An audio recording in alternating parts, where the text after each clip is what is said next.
Remember the 1.6 HDI dv6 engine with the 16 valve? And the people thought that was a bad engine, which really wasn't. But they replaced it with the 8 valve version, and there's the things which are wrong with it, like apart from the head gaskets blowing in them. The previous one, from time to time the cylinder head would crack. In this case the cylinder heads are usually fine, but the gaskets are failing prematurely. They fit those, you can see, they fit the piezoelectric injectors, and as you may know, they're failing as well. The overflow pipes, they're made of, I don't know, glass or something. They're just rigid and very brittle.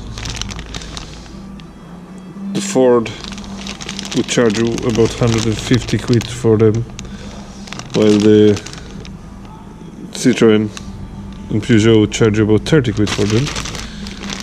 They should be maybe I don't know, worth maybe a tenner at best. Next thing, what goes wrong with them, the injector clamps. So if you remove the injector, even that you use this specified torque, so I think in this case it's 90, it's about 7 or 8 Newton meters and 80 degrees, they would crack. But they wouldn't crack straight away. They would crack maybe in a month, 2 months time. Then you have a customer ringing about that the car is misfiring and smoking, and what you see, the clamp, it's cracked. So if you ever remove them, just get the set of new ones. They have the upgraded. They changed them. They have them upgraded. Yeah, that's the main thing, like what I found wrong with them. Now let's see. That's the 2000 and that's the 2012 model. Let's see what they changed. Let's see what they changed. Don't know what year is that. I think it's 2016. Yeah, not sure. I don't know what year is that, but let's see what they did here. The engine looked pretty much the same, the turbo looks smaller, but the intake pipe, everything. Oh, would you look at this? They changed the injectors back to the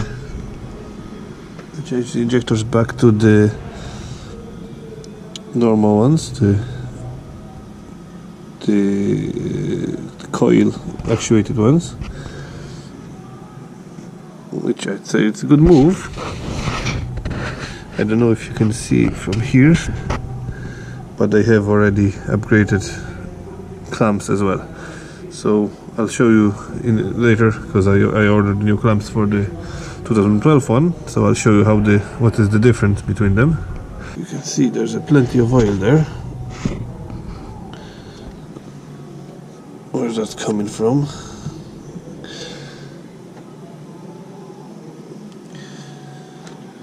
Well, this car we also gonna do the service and timing belt today.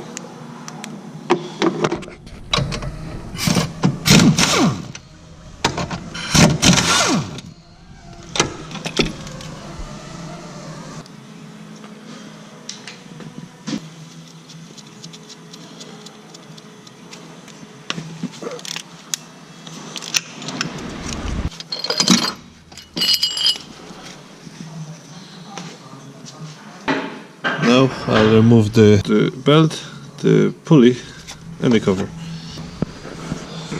there is a hole here to fit the bolt or the locking pin.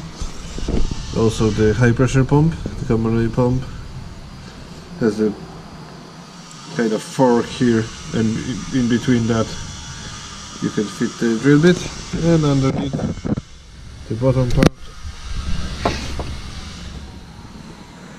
you can see there's a place to fit the locking pin, or drill bits are the best actually, because I have a whole set of drill bits, so pretty much you can find any size you need, and they always, so they're always handy.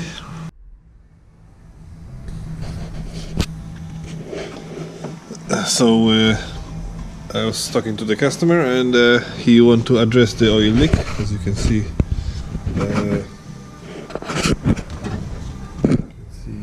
it's leaking all over there, but it's the oil showing up from above the head gasket, and you can see it's collecting there. So I'd say it's leaking from underneath the the camshaft box, whatever, cage, carrier, we call it, however you call it. A little tip: if you want to remove the airbox, you can do this two ways. You can remove the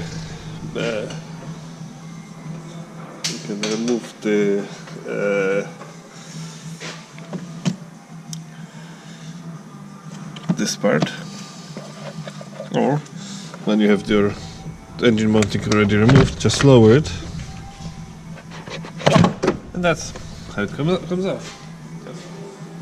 Saves you a bit of time. You can see the amount of oil coming up somewhere there.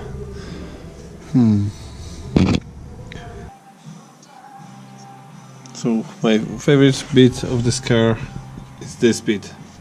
So this is a bracket which holds the alternator, and this holds the plastic pipe which goes there. But the beautiful thing about this is to remove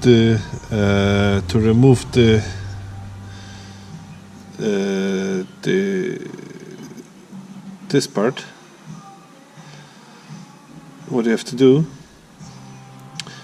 you have to remove the alternator, the air condition pump alternator, and this bracket. So that adds a lot of time to work. But that's by design. If you would move this at 2 centimeters here, that would solve so many problems.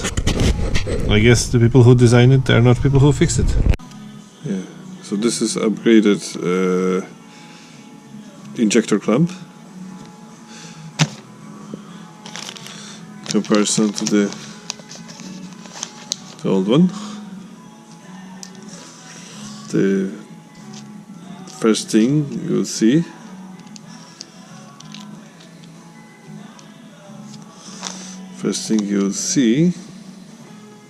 that it does not have a crack on it, which is pretty handy if you want to clamp down the injector. The other thing is it actually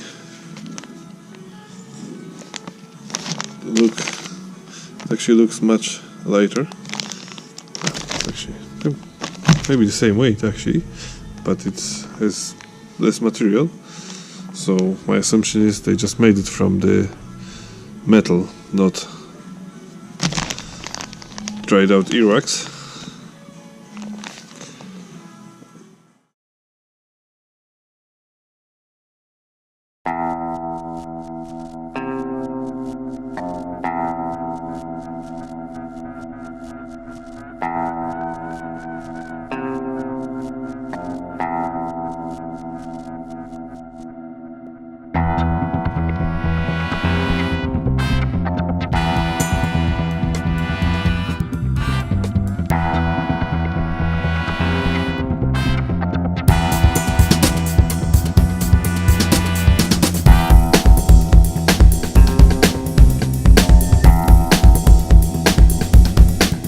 just for this one bolt, we have to remove this bracket, which holds the alternator.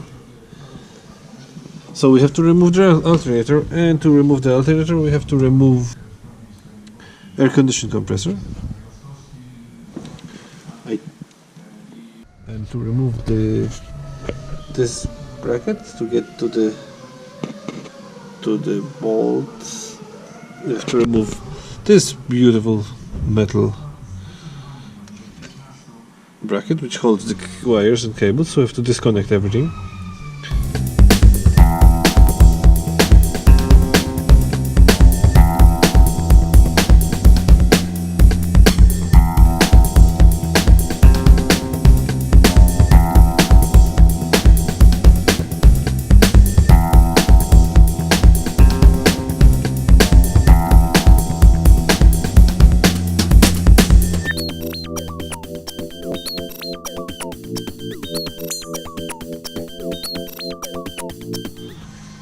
We get this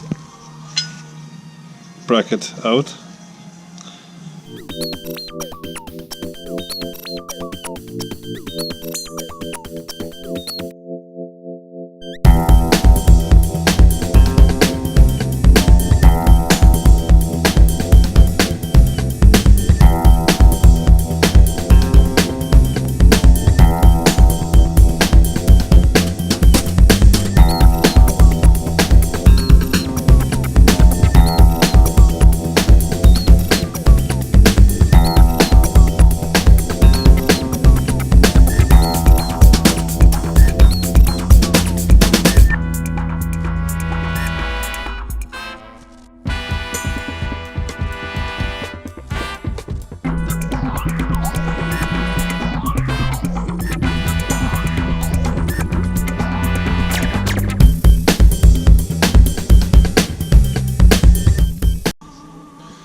So we found the problem, why it was leaking.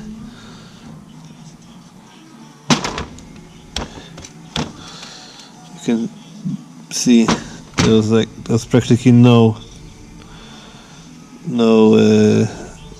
sealant here.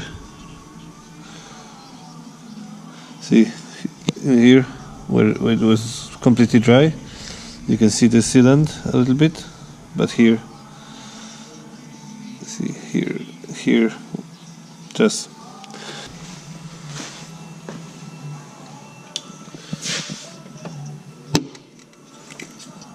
see everywhere here you can see a little bit of sealant. Where the leaks were, it's clean.